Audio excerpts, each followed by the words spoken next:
ప్రకటన గ్రంథం 19వ అధ్యాయం 6 నుండి 8 వచనాలు కలిసి చదువుకుంటాం. ప్రకటన గ్రంథం 19వ అధ్యాయం 6 నుండి 8 వచనాలు కలిసి చదువుకుంటాం. అప్పుడు గొప్ప జన సమూహపు శబ్దమును, విస్తారమైన జలముల శబ్దమును, బలమైన ఉరుముల శబ్దమును పోలిన ఒక స్వరం, సర్వాధికారియు ప్రభువునగు మన దేవుడు ఏలుచున్నాడు, ఆయనను స్తుతించుడి. గొర్రెపిల్ల వివాహోత్సవ సమయం వచ్చినది, ఆయన భార్య తను తాను సిద్ధపరచుకుని ఉన్నది గనుక మనము సంతోషపడి ఉత్సహించి ఆయనను మహింపరచెదమని చెప్పగా వింటిని. మరియు ఆమె ధరించుకున్నటకు ప్రకాశములను నిర్మలమునైన సన్నపు నార బట్టలు ఆమెకి ఇవ్వబడెను. అవి పరిశుద్ధుల నీతి క్రియలు. ప్రార్థన చేసుకుంటాం. ప్రేమ కలిగిన పరలోకమందున మా తండ్రి, యేసుప్రభువు వారి శ్రేష్టమైన నామమున మరొకసారి మీ పాదములు చెంచేరి వందములు చెల్లిస్తుంటున్నాం. ఉదయకాలం మీ సాన్నిధ్యంలో చేరి మీ పరిశుద్ధ నామమును సన్నతించే ఆదికి తెచ్చినారు, వందములు చెల్లిస్తుంటున్నాం. దయగలిగినటువంటి తండ్రి, మహోన్నతుడైన దేవుడవు, దేవతలందరిపైన మహాత్యంగల మహారాజువు, మా సృష్టికర్తవు, మా నిర్మాణకుడవు, మా రక్షకుడవు, మమ్మను సమకూర్చువాడవు, ఆత్మీయంగా మమ్మల్ని నడిపించు దేవుడవు. అందును బట్టి మిమ్మల్ని ఎంతో స్తుతిస్తూ ఉంటున్నాం. దయగల తండ్రి, మా యాత్ర జీవితంలో ఎంతైనా చాలిన దేవుడుగా, ఆధారపడదగిన దేవుడుగా ఉంటూ వచ్చినందుకు వందములు. ఈ ఉదయకాలం మరొకసారి ప్రభా మీ పాద సాన్నిధ్యంలోనికి వస్తూ ఉంటున్నాం.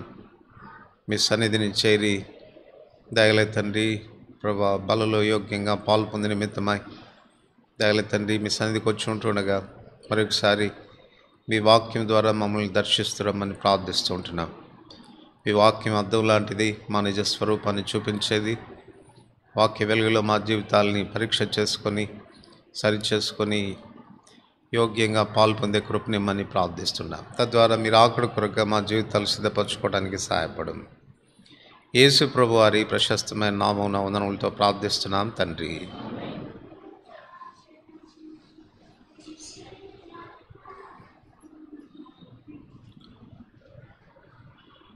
న్యాయాధిపతులు 1వ అధ్యాయం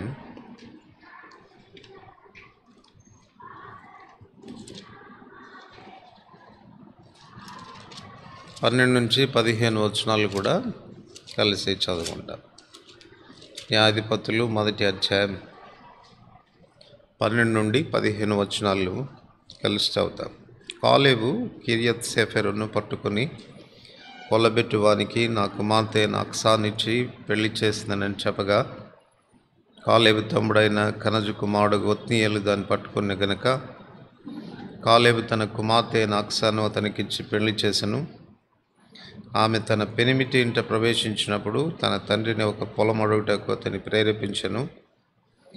ఆమె గాడిదను దిగగా కాలేబు నీకేమి కావాలని అడిగను. అందుకు ఆమె, దీవెన దయచేయము, నాకు దక్షిణ భూమి ఇచ్చున్నావు, నీటి మడుగులను కూడా నాకు దయచేయమనను. అప్పుడు కాలేబు ఆమెకు మెరక మడుగులను పల్లపు మడుగులను ఇచ్చెను. చదువుకున్న ఈ లేఖన భాగములపై దేవుడు తన ఆశీర్వాదం ఉంచి చేరువచ్చిన మనందరితో కూడా ప్రభువు మాట్లాడినగాక. సర్వాధికారియు ప్రభువునగు మన దేవుడు ఏలుచున్నటువంటి వాడు. ఆయన సర్వాధికారి, సర్వశక్తిమంతుడైన వాడు. ఆయన రాజ్యము తరతరములు ఉండేది, యుగ యుగాలు కూడా నిలిచి ఉండేటువంటి రాజ్యం, శాశ్వత రాజ్యం అది. అతి శాశ్వత రాజ్యానికి మనల్ని కూడా పాత్రలుగా ఆ ప్రభు చేశాడు. కేవలము రాజ్య వారసులుగా మనల్ని చేయటం మాత్రమే కాదు, ఆయన ఆ రాజ్యం యొక్క మహిమను కూడా మనతో పంచుకోవాలని ప్రభు కోరుతా ఉన్నాడు.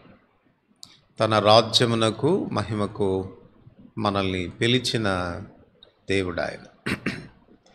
కనుక మనం ఆ రాజ్యాన్ని పొందుట మాత్రమే కాదు, ఆ మహిమకు కూడా మనం పాత్రలం కావాలనేది దేవుని దయాపూర్వకమైనటువంటి సంకల్పం. రాజ్య ప్రవేశం ఉచితం, కానీ రాజ్యం యొక్క మహిమ ఉచితం కాదు. ఆ మహిమ మనం సంపాదించుకోవాలి. దాని కొరకైనటువంటి క్రయాన్ని మనం చెల్లించాలి. ఈ విషయంలో మనకు సిద్ధపాటు అనేది అవసరమైంది. మనం వింటూ వస్తున్నట్లుగా ప్రభు ఎంతగా తనకున్న మహిమను మనతో పంచుకోవాలని కోరుతున్నాడంటే, ఒక భర్త తనకున్న సమస్తాన్ని తన భార్యతో పంచుకున్నట్లుగా ఆ రీతిగా తండ్రి అయిన దేవుడు తనకున్న సమస్తాన్ని మనతో పంచుకోవాలని ఆయన కోరుతున్నాడు. అందుకే సంఘము అనేటువంటి ఆయన శరీరానికి లేక సంఘానికి దేవుడు ఆ భార్యగా ఉండేటువంటి ఆ అంతస్తు, ఆ స్థానం ప్రవహిస్తూ ఉన్నాడు. అయితే మనం చదువుకున్న భాగంలో ప్రకటన 19:7 మనం చదివాం, గొర్రెపిల్ల వివాహోత్సవ సమయం వచ్చినది, ఆయన భార్య తను తాను సిద్ధపరచుకుంది. సో భార్యగా ప్రభు మనకు ఆ స్థానం ఇచ్చినప్పటికీ తనకు భార్యగా ఉండునట్లుగా మనల్ని మనం సిద్ధపరచుకోవాల్సినటువంటి బాధ్యత మన మీద పెట్టబడి ఉంది. కనుక ఆయనకు భార్యగా మనం ఎలా ఉండగలం, ఎట్టి గుణలక్షణాలు కలిగిన వ్యక్తులుగా మనం ఉండాలి అన్నదానికి బైబిల్ గ్రంథంలో నుండి భార్యలుగా ఉండినటువంటి భక్తిగల స్త్రీల జీవితాల గురించి మనం ధ్యానం చేస్తూ ఉన్నాం. ఈ ఉదయకాలం మన ధ్యానాంశంలో అక్సాను మనం చూడవచ్చు. ఇక్కడ మనం చదువుకున్న భాగంలో న్యాయాధిపతులు 1:12-15 వచనాల్లో అక్సా జీవితాన్ని మనం పరిశీలించి చూసినట్లయితే అక్సా ప్రార్థనాపరురాలుగా కనపడుతుంది. అక్సా చేసినటువంటి ప్రార్థన ఒక రోల్ మోడల్గా కూడా, అంటే మనం ఎలా ప్రార్థన చేయాలి అన్నదానికి ఒక చక్కని మాదిరిగా కూడా అక్సా ప్రార్థనా జీవితం అనేది మనకు కనపడుతుంది. కనుక అక్సా జీవితం ద్వారా మనం నేర్చుకోదగిన శ్రేష్టమైనటువంటి పాఠం ప్రార్థన అని చెప్పవచ్చు. ఈ ప్రార్థనలో తాను చేసినటువంటి ప్రార్థన మనం ఒకసారి ఆలోచిస్తే చాలా ప్రాముఖ్యమైనటువంటి విషయాలు మనకు కనపడతాయి. చూడండి, మొట్టమొదటిగా 15 వచనంలో మొదటి భాగం, అందుకు ఆమె దీవెన నాకు దయచేయము, నాకు దక్షిణ భూమి ఇచ్చి ఉన్నావు. ఒకవైపు అంటుంది నువ్వు నాకు ఇచ్చావు అంటుంది, మరలా అంటుంది నాకు దీవెన దయచేయం. ఇచ్చాను కదా, మళ్ళా అడగడం ఏంటి? నువ్వు నాకు దక్షిణ భూమి ఇచ్చావు, కానీ మళ్ళీ నాకు దీవెన కూడా దయచేయి అంటుంది. దీని భావం ఏమని అర్థం చేసుకోవచ్చు అంటే, తన విషయంలో తాను ఇప్పటికే తను పొందిన దాని విషయంలో తాను సంతృప్తిగా లేదు. తాను ఏదైతే తాను అనుభవిస్తుందో, ఎటువంటి ఐశ్వర్యవంతమైన స్థితిలోనికి తాను వచ్చిందో, ఆ విషయంలో తాను ఏమాత్రం కూడా సంతృప్తిగా లేదు. నేను ఇంకా పొందాలి, ఇంకా ఆశీర్వదించబడాలి, నేను ఇంకా దీవించబడాలి అన్నటువంటి ఆలోచన ఉంది. అంటే దీన్ని బట్టి మనకి ఏమర్థమవుతుందంటే, తన గురించి తాను ఆలోచించుకుంటుంది, కన్సిడర్ చేసుకుంటా ఉంది. తన గురించిన ఆలోచనలు తానుంది. నేను ఉండవలసిన స్థాయిలో నేనున్నానా? నేను అనుభవించవలసినంత ఆశీర్వాదాన్ని నేను అనుభవిస్తున్నానా? నాకున్న ఈ స్థాయి చాలా, లేక ఇంతకంటే నేను మెరుగైన స్థాయిలోనికి వెళ్ళగలనా, నేను పొందగలనా? అలాగైతే నాకున్న లోపం ఏంటి, నాకున్న కొరత ఏంటి, నా తండ్రి దగ్గర నుంచి ఇంకా నేను ఏమి అడిగి పొందాలి అన్న విషయంలో తాను ఆలోచిస్తున్నట్లుగా మనకు కనపడుతుంది. అందుచేత తండ్రి ఇంటికి రాగానే ఏం కావాలి నీకు అని అనగానే టపీమని సమాధానం చెప్పేసింది. అంటే దాని అర్థం ఏంటి? తనకి ఏం కావాలి అన్న విషయం తాను ఎరిగింది, తన కొరత ఏంటో తాను ఎరిగింది, తన అక్కరేంటో తాను ఎరిగింది. తన తండ్రి యొద్ద నుండి అది అడిగి పొందడానికి తాను వెంటనే స్పాంటేనియస్గా తన తండ్రికి జవాబు ఇచ్చినట్లే మనం చూడవచ్చు. ఆత్మీయమైన జీవితంలో కూడా ఇది మనకు ఆమె నేర్పించే చాలా శ్రేష్టమైన పాఠం. చాలాసార్లు దేవుని చేత ఆశీర్వదించబడ్డాం. మనకు తెలుసు కదా, అపోస్తల కార్యములు 3:26 దేవుడు తన సేవకుని పుట్టించి మీలో ప్రతివానిని వాని దుష్టత్వం నుండి మళ్లించడం వలన మిమ్మును ఆశీర్వదించుటకు మొదట ఆయనని మీదకు పంపెను అని చెప్పాడు. తన కుమారుడైన యేసుక్రీస్తు ప్రభువారిని మనల్ని ఆశీర్వదించడానికి తండ్రి అయిన దేవుడు ఈ లోకానికి పంపించాడు. ఎలా ఆశీర్వదిస్తాడు అంటే దుష్టత్వం నుండి మళ్లించడం వలన. దుష్టులము, పాపులము, దుర్నీతి పరులమై దానివల్ల వచ్చేటువంటి ప్రతిఫలమైన నిత్య నరకాగ్నికి మనం పాత్రులం కాకుండా దాని నుంచి మనల్ని విడిపించడానికి, పాపపు శిక్ష నుండి మనల్ని తప్పించడానికి తన కుమారుడైన యేసు ప్రభువారిని పంపించాడు. ఎవరైతే ఆయన నామమందు విశ్వాసం ఉంచి రక్షణలోనికి వస్తున్నారో వాళ్ళు ఆశీర్వదించబడిన వారే. 32వ కీర్తన మొదటి వచనం మనందరికీ బాగా తెలుసు. తన పాపములకు ప్రాయశ్చిత్తం నొందినవాడు ధన్యుడు అని. తన అతిక్రమములకు పరిహారం నొందినవాడు, తన పాపములకు ప్రాయశ్చిత్తం నొందినవాడు ధన్యుడు అని రాయబడింది. కనుక ఈ ధన్యతలోనికి మనందరం కూడా నడిపించబడ్డాం. ఒకవేళ ఇంకా ఎవరైనా ఆ రీతిగా నడిపించబడి ఉండకపోతే ఆ ప్రభువుని ఈ దినమే ఆశ్రయించవచ్చు. ఆయన నీ పాప విమోచకుడని, నిన్ను దుర్నీతి నుంచి విడిపించేదాని కొరకు ఈ లోకానికి దిగి వచ్చిన రక్షకుడని, ఆ దుర్నీతి నుండి విడిపించడానికి పాపపు శిక్ష భరించిన వాడని, నీకు ప్రత్యామ్నాయంగా శిలువ మరణం పొందిన వాడని గుర్తించి విశ్వాసంతో ఆయన చెంతకు వస్తే నువ్వు కూడా ఆశీర్వదించబడతావు. చాలామంది క్రైస్తవుల యొక్క జీవితాల్ని మనం ఆలోచించి చూసినప్పుడు రక్షించబడ్డాను అన్న సంతృప్తి వారిలో ఉండిపోతూ ఉంది. చాలు, శిక్ష తప్పించుకున్నాను, నరకం తప్పించుకున్నాను, దేవుడు నా పాపాలు క్షమించాడు, నా పేరు గొర్రెపిల్ల జీవ గ్రంథంలో రాశాడు, చాలు అని అనుకుంటున్నారు. కానీ దేవుని దయాపూర్వకమైన సంకల్పం ఏంటి అంటే కేవలం పాపముల నుంచి విడిపించడం మాత్రమే కాదు, దండన నుండి తప్పించి ఆశీర్వదించడం మాత్రమే కాదు. ఎఫెసీయులకు రాసిన పత్రిక 1:3 పరలోక విషయంలో ఆత్మ సంబంధమైన ప్రతి ఆశీర్వాదం మనకివ్వాలని ఆయన కోరుతా ఉన్నాడు. ఈ మధ్యాహ్నం మనం కూడా మనల్ని గురించి మనం ఆలోచించుకోవాల్సినటువంటి విషయం ఏంటంటే రక్షణ పొందాను అన్నటువంటి సంతృప్తితో కూడిన జీవితం కాదు మనం కలిగి ఉండాల్సింది. ఇంకా మనం అనుభవించాల్సినటువంటి ఆశీర్వాదాలు చాలా ఉన్నాయి. ఇంకా చాలా కొరతలు మన జీవితాల్లో ఉన్నాయి. ఉన్నదాంతోనే తృప్తి పొంది ఉండడం కాదు. కొంతమంది ఎలా ఉంటారంటే ప్రస్తుతం వాళ్ళున్న ఆత్మీయమైనటువంటి స్థితిని బట్టి చాలా గర్వపడుతూ ఉంటారు, చాలా సాటిస్ఫై అయిపోతారు. పర్వాలేదు, నేను ఒక స్టేజ్కి వచ్చాను, ఈ స్థితిలో ఉన్నాను, చాలు అన్నటువంటి దృక్పథంలో తమ జీవితాలను కొనసాగిస్తూ ఉంటారు. కాదు, మనం అనుభవించింది చాలా తక్కువ, మనం అనుభవించవలసి ఉన్నది చాలా ఎక్కువగా ఉంది. కనుక అక్సా యొక్క ఆలోచన మనకు ఉండాలి. మనల్ని మనం కన్సిడర్ చేసుకోవాలి, ఆలోచించుకోవాలి. ఎంత నేను ఆశీర్వదించబడ్డాను, ఇంకా నేను ఎంత ఆశీర్వదించబడాల్సింది.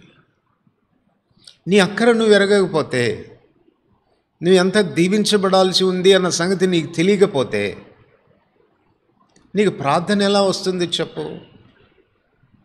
అక్సా ప్రార్థించడానికి ఉన్నటువంటి కారణం ఏంటంటే తన అవసరత తాను ఎరిగింది. తన అవసరత తాను ఎరగడానికి కారణం ఏంటంటే తను తాను పరిశీలించుకుంది. నేను ఏ స్థితిలో ఉన్నాను, ఎంతగా ఆశీర్వదించబడ్డాను, ఇంకా నేను ఎంత ఆశీర్వదించబడాలి అన్నటువంటి విషయాలను కూర్చున్నటువంటి పరిశీలన చేసుకుంది. ఎప్పుడైనా నీ వ్యక్తిగతమైన జీవితాన్ని గురించి ఆ రీతిగా ఆలోచిస్తున్నావా? లేక ప్రస్తుతం ఉన్న స్థితితోనే చాలా సంబరపడిపోయి సంతృప్తితో ఉంటున్నావా? ఆలోచించుకోవాల్సినటువంటి విషయం. కనుక అక్సా మనకు నేర్పించేటువంటి మొట్టమొదటి పాఠం ఏంటంటే కన్సిడరేషన్. తను కూర్చున్నటువంటి తన ఆలోచన తను చేస్తూ ఉంది. భక్తుల జీవితాల్లో ఆ రీతిగా ఉన్నవారు చేసినటువంటి వారు ఉన్నారు. చూడండి, ఆదికాండం 15వ అధ్యాయం 2వ వచనం. ఆదికాండం 15వ అధ్యాయం 2వ వచనం. అందరికి కలిసి చదువుతాం. ఆదికాండం మొదటి 2 వచనాలు చదివితే మంచిది. ఇవి జరిగిన తర్వాత యెహోవా వాక్యం అబ్రహామునకు దర్శనమందు వచ్చి, అబ్రామా భయపడకు, నేను నీ కేడం నీ బహుమానం అత్యధికమగునని చెప్పెను. అందుకు అబ్రాహాము, ప్రభు అయిన యెహోవా నాకు ఏమి ఇచ్చిననేమి, నేను సంతానం లేనివాడనై పోచున్నానే, దమస్కు ఎలియాజరే నా ఇంటి ఆస్తికర్తగును కదా. ఆ చక్కని మాట చూడండి, అబ్రహాం చేసే ప్రార్థనలో ఏమిచ్చి ఏం లాభమయ్యా. 13వ అధ్యాయంలో మనం చదవచ్చు, 2వ వచనంలో, అబ్రహాము వెండి బంగారములు పశువులు కలిగి బహుధనవంతుడై ఉండెనని రాయబడి. 5-6 వచనాల్లో లోతుకు కూడా పశువులు ఆస్తిపాస్తులు ఉన్నాయి. తద్వారా వాళ్ళు కలిసి జీవించడానికి నివసించడానికి వీలు లేనంత విస్తారమైన ఆస్తిపాస్తులు ఉన్నాయి. ఇన్ని పెట్టుకొని ఏమంటాడు అబ్రహాం చెప్పండి, నువ్వు ఏమి చేయం లాభం అంటే తనకు అక్కర ఏముందో తను ఎరుగుతున్నాడు. ఇవన్నీ ఉన్నాయి, బట్ స్టిల్ ఇంకా నేను పొందవలసింది ఉంది, నేను అనుభవించాల్సి ఉంది. కనుక నువ్వు అది ఇవ్వకపోతే ప్రయోజనం ఏంటి అన్నట్టుగా తాను ప్రార్థన చేస్తూ ఉన్నాడు. ఈ దినాన మనల్ని కూర్చున్నటువంటి ఆలోచన మనకు ఆ రీతిగా ఉందా? పరిశీలించుకుంటూ ఉన్నామా? ఇంకా నాకు అక్కరగా ఉన్నవేవి అన్నటువంటి విషయాన్ని గురించి ఆలోచిస్తున్నామా? మొదటి దినవృత్తాంతములు 4వ అధ్యాయం. మొదటి దినవృత్తాంతములు 4వ అధ్యాయం. మొదటి దినవృత్తాంతములు 4వ అధ్యాయం 10వ వచనం. ఎబ్బేజు చేసిన ప్రార్థన మనకి ఇక్కడ కనపడుతుంది. మొదటి దినవృత్తాంతములు 4:10. ఎబ్బేజు ఇశ్రాయేలు దేవుని గురించి మొరపెట్టి, నీవు నన్ను నిశ్చయముగా ఆశీర్వదించి నా సరిహద్దును విశాలపరిచి నీ చేయి నాకు తోడుగా ఉండ దయచేసి నాకు కీడు రాకుండా దానిలోండి నన్ను తప్పించమని ప్రార్థింపగా, దేవుడు అతడు మనవి చేసిన దానిని అతనికి, ఎబ్బేజు తను గుర్తిస్తున్నాడు, తనకున్నటువంటి అవసరతలేంటో, తనకున్న అక్కరేంటో తను గుర్తించి దాన్ని ప్రార్థన చేస్తున్నాడు. ఏమంటున్నాడు చెప్పండి? దేవా, నిశ్చయముగా నువ్వు నన్ను ఆశీర్వదించాలి అంటే అర్థం ఏంటి? ఇంకా నేను ఆశీర్వాదాల్లోనికి రాలేదు, నిశ్చయంగా నువ్వు నన్ను ఆశీర్వదించు. ఏం ఆశీర్వదించాలి? తనకున్న కొరతలు ఏంటో చెప్తున్నాడు. నా సరిహద్దులు విశాలం కావాలి. రెండవది, నీ చెయ్యి నాకెప్పుడు తోడుగా ఉండాలి, కీడు రాకుండా నీవు నన్ను కాపాడాలి. ఎబ్బేజు తన అక్కర ఎరిగాడు, తన అవసరతలేంటో తెలుసుకున్నాడు. ఇవి లేకపోతే నేను ఆశీర్వదించబడిన వాడిని కాదు అని గుర్తిస్తున్నాడు. నిశ్చయంగా నువ్వు నా ఆశీర్వదించు, నిశ్చయంగా నువ్వు నన్ను ఆశీర్వదించు. అదే కదా అక్సార్ చేసిన ప్రార్థన, నాకు దీవెన దయచేయి, నాకు దీవెన దయచేయి.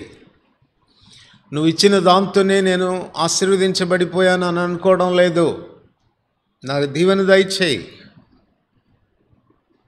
కనుక ఇది మన ప్రార్థన అయి ఉండాలి. ఎంత ఆత్మీయమైన స్థితిలోనికి మనం వచ్చినా, ఎంత ఎదిగి వచ్చినా, ఇంకా మనం అనుభవించాల్సింది చాలా చాలా ఉంది. యోహాను సువార్త 1:16 మనందరికీ బాగా తెలుసు. ఆయన పరిపూర్ణతలో నుండి కృప వెంబడి కృపను పొందితిమి. దేవుని ఆశీర్వాదాలు ఒక్కసారిగా రావు. ఎలా వస్తాయంట? కృప అంటే ఆశీర్వాదం అని చెప్పుకోవచ్చు. ఆయన పరిపూర్ణత ఎంతండి? ఆయన పరిపూర్ణత శోధింపశక్యం కాదు. ఆయన పరిపూర్ణత శోధింపశక్యం కాదు. ఆ పరిపూర్ణతలో నుండి కొంచెం కొంచెం ఇస్తూ ఉంటాడంట. కృప వెంబడి కృపను ఇస్తాడు. ఎంత పొందాము ఆయన దగ్గర నుంచి, ఇంకా ఎంత ఉంది ఆయన దగ్గర? ఎంత అడిగినా పొందవచ్చు మనం. కనుక ఆయన వద్ద నుంచి మనం అడిగి పొందాల్సినటువంటి అవసరత మన మీద ఉంది. కొన్నిసార్లు మనం ఇలా కూడా ఉంటాం. చూడండి, రాజులు 2వ గ్రంథం 4వ అధ్యాయం, రాజులు 2వ గ్రంథం 4వ అధ్యాయం 12వ వచనం. పిమ్మట అతడు తన దాసుడైన గెహాజీని పిలిచి, ఈ శూనేమీయురాలిని పిలవమనగా వాడు ఆమెను పిలిచెను. ఆమె వచ్చి అతని ముందర నిలవబడినప్పుడు అతడు, నీవు ఇంత శ్రద్ధాభక్తులు మా ఇందు కనపరిచితివి, నీకు నేనేమి చేయవలను? రాజుతోనైనను సైన్యాధిపతితోనైనను నిన్ను గురించి నేను మాట్లాడవలని కోరుచున్నావని అడుగుమని గెహాజీకి ఆజ్ఞేయగా, వాడ ప్రకారం ఆమెతో అనను. అందుకు ఆమె, నేను నా స్వజనులలో కాపురమున్నాను. ఈ ఘనురాలైన స్త్రీని గురించి మనం ఎరుగుదాం. ఎలీషా తన ఇంటికి వచ్చినప్పుడల్లా కూడా ఎంతో ప్రేమతో చేర్చుకొని, పరామర్శించి, గౌరవించి తన అవసరతలు తీర్చింది. ఇప్పుడు ఎలీషా అంటున్నాడు, ఇంత ప్రేమ కనపరుస్తున్నావు నువ్వు, రిటర్న్గా నేను ఏమి ఇవ్వాలి చెప్పు, నీకు ఏం కావాలి? నీకు ఏమన్నా రికమెండేషన్ చేయమంటావా? రాజుతో మాట్లాడమంటావా? సైన్యాధిపతితో మాట్లాడమంటావా? ఏమంటుంది చెప్పండి. తను చాలా గౌరవంగా చెప్పింది. ఏమని చెప్పిందంటే, అయ్యా నువ్వేమి మాట్లాడాల్సిన అవసరం లేదు, నేను ఎక్కడున్నాను? నా స్వజనుల మధ్యలో ఉన్నాను. అంటే నీకంటే నాకు ఎక్కువ పరపతి ఉంది అని అర్థం. నీకంటే నాకు ఎక్కువ పరపతి ఉంది, ఆ మాట్లాడాల్సిన అవసరం ఏమి లేదు. అంటే నాకే కొరత లేదు, నాకే అవసరత లేదు అన్నటువంటి భావంతో తను మాట్లాడుతుంది. ఎలీషా దాంతో సంతృప్తి చెందక గెహాజీని అడుగుతున్నాడు, రే ఏం కొరత ఉందిరా తనకు? 14వ వచనం. ఎలీషా ఆమె, నేనేం చేయకూడదునని వాడిని అడగగా, గెహాజీ ఆమెకు కుమారుడు లేని లోటు తనకుండి కూడా ఏమంటుంది చెప్పండి? నాకేం అవసరం లేదు, నువ్వు నాకేం సాయం చేయాల్సిన అవసరం లేదు అంటే. చాలా పర్యాలు మన ఆత్మీయ జీవితం ఇంతే కదా. లోటు మనకుంటుంది, అక్కర మనకుంటుంది, అవసరత మనకుంటుంది, చాలా కొరతలు మనకుంటాయి. బట్ స్టిల్ ఎట్లా పోషిస్తూ ఉంటాం చెప్పండి? నాకేమి అక్కడ, ఐఎమ్ ఆల్ రైట్ బ్రదర్, నేను చాలా బాగున్నాను, నాకేం కొరత ఉంది చెప్పండి, నేను బాగున్నాను అన్నటువంటి పిక్చర్ ఇస్తూ ఉంటాను. గెహాజీ చెప్తున్నాడు, గుర్తించి చెప్తున్నాడు, ఆమెకు కుమారుడు లేడు అంటే వెంటనే ఎలీషా అంటున్నాడు, మీదిటికి నీ కౌగిటిన కుమారుడు ఉంటాడమ్మా అని అంటే ఏం జవాబు చెప్తుందో చూడండి. ఏం జవాబు చెప్తుంది? 14వ వచనం 15వ వచనం. అందుకు అతడు ఆమెను పిలవమనగా వాడు ఆమెను పిలిచెను. ఆమె వచ్చి ద్వారముందు నిలవగా, ఎలీషా మరుసటి ఏట ఈ ఋతువున నీ కౌగిట కుమారుడు ఉండునని ఆమెతోనను. ఆమె ఆ మాట విని, దైవజనుడు నా ఏలినవాడ, అలాగ పలకవద్దు, నీ దాసురాలైన నాతో. అంటే దీని అర్థం ఏంటి చెప్పండి? అక్కర ఉన్నమాట వాస్తవమే, కానీ దాన్ని తీర్చే శక్తి నీకెక్కడుందయ్యా బాబు? కుట్టి మాటలు ఎందుకు చెప్తావు, అబద్ధాలు ఎందుకు మాట్లాడతావు అంటావు.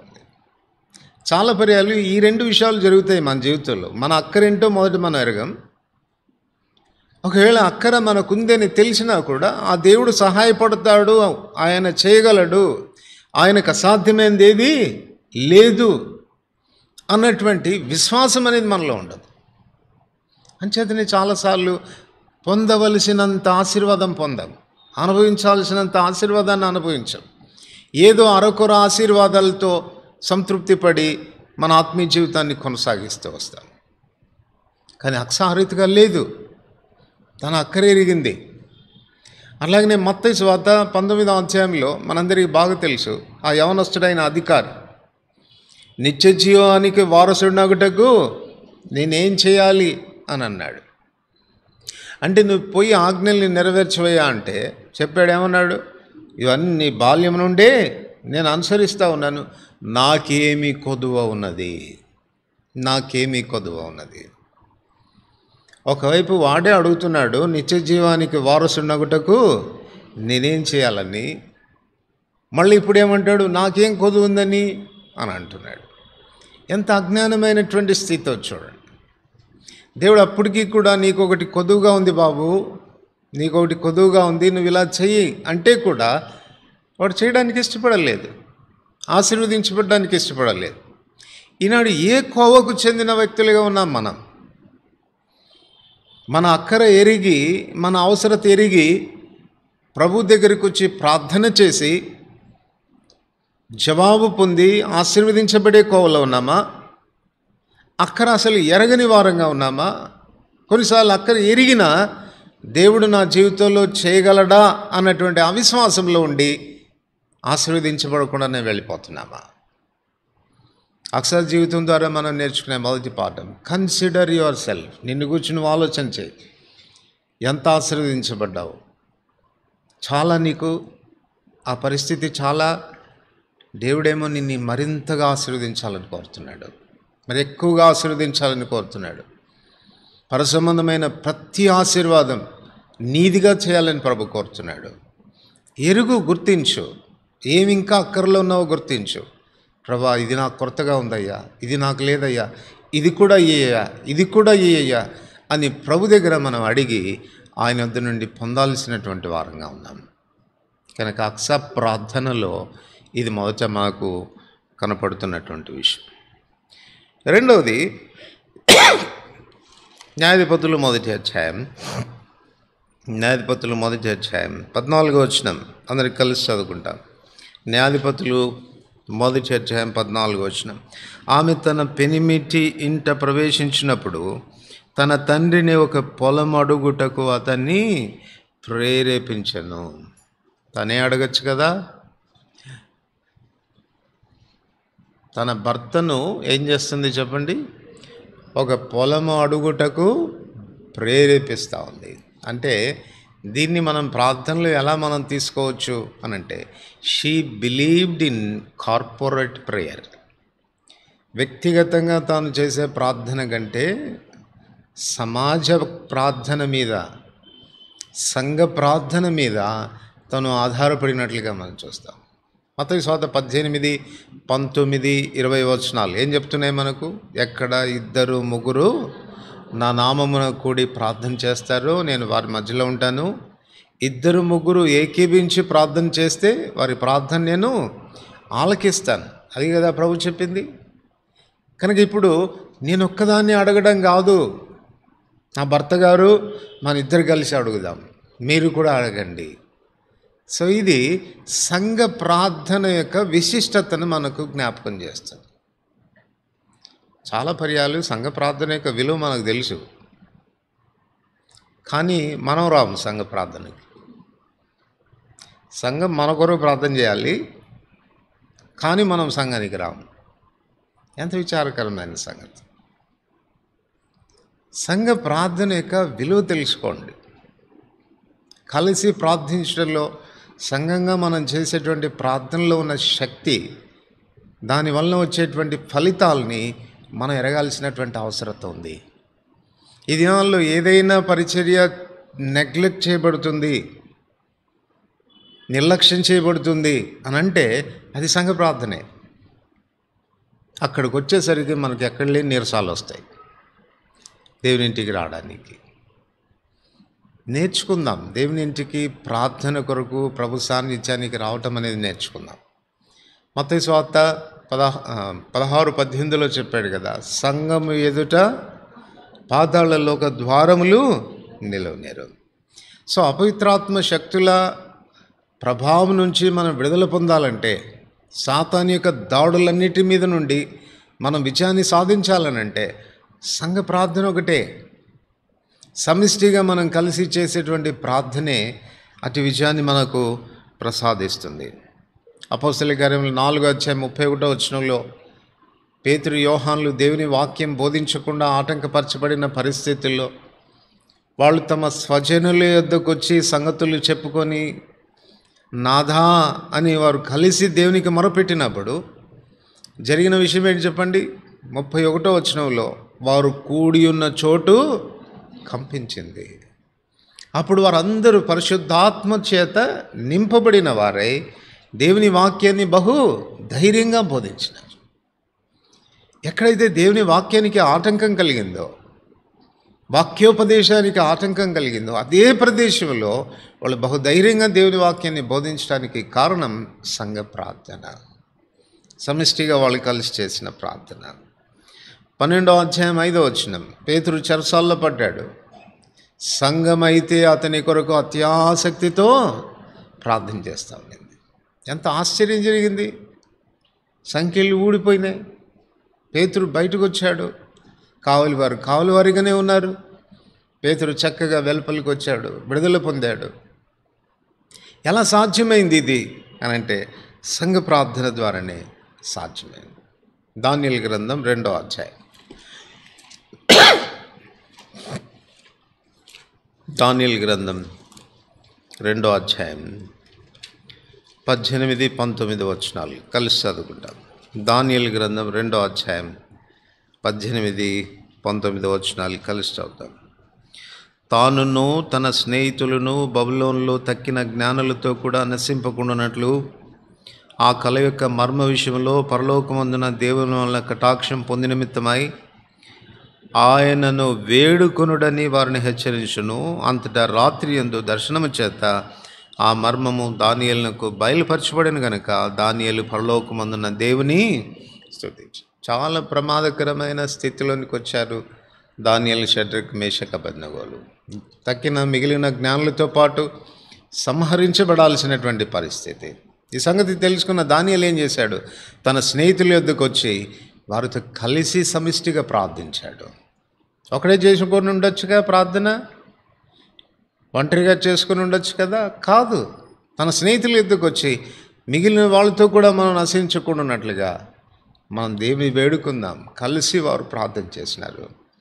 రహస్యాలు బయలుపరచబడ్డాయి, మర్మంగా ఉండే సంగతులు బయలుపరచబడ్డాయి. దర్శన భాగ్యం తనకు కలిగింది. ఇవన్నీ ఆశీర్వాదాలు దేని బట్టి వస్తున్నాయి అని అంటే సంఘ ప్రార్థనని బట్టి వస్తున్నాయి. అంచేత విశ్వాసులారా, సంఘ ప్రార్థనలను నిర్లక్ష్యం చేయకండి. దానివల్ల మనకు కలిగేటువంటి ఆశీర్వాదాలని మనం కోల్పోతాం.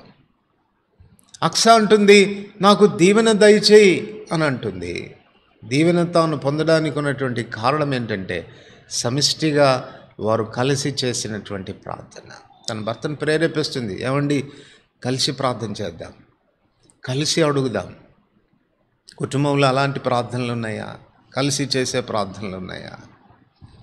సమిష్టిగా సంఘంగా మనం ఒక కుటుంబంగా ఉన్నాం కదా, కలిసి వస్తున్నామా కుటుంబ ప్రార్థనలకు, సంఘ ప్రార్థనలకు, సమిష్టిగా చేసే ప్రార్థనలకు? చాలా పర్యాలు జటిలమైన సమస్యలు మన జీవితంలో, మన సమస్యలు తీరకపోవడం, మన అక్కరలు తీరకపోవడం, మనం ఆశీర్వదించబడకపోవటం, మనం ఉన్న స్థితిలోనే మనం ఉండిపోవటం కారణం ఏంటంటే సంఘ ప్రార్థనలకు మనం విలువ ఇవ్వాల్సినటువంటి వారు దానికి విలువ ఇవ్వకపోవటమే.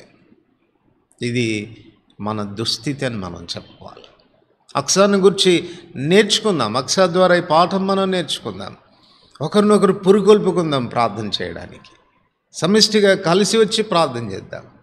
తద్వారా ఆశ్చర్యకరమైన కార్యాలు, అపోస్తలుల కాలంలో వారి మధ్యలో జరిగినటువంటి అద్భుతాలు ఈనాడు మన మధ్యలో కూడా మనం చూడవచ్చు. పరిస్థితులు మనకు ఆ దినాలకి భిన్నంగా ఏమీ లేవు. ఈ దినాన దేవుని వాక్యానికి వ్యతిరేకంగా ఎన్ని పరిస్థితులు ఏర్పడతా ఉన్నాయి. సువార్త ప్రకటించడం బహు కష్టంగా పరిణమిస్తూ ఉంది. ప్రభుత్వాలు దేవుని వాక్యానికి వ్యతిరేకంగా పనిచేస్తున్నటువంటి పరిస్థితులు కూడా మనం చూడవచ్చు.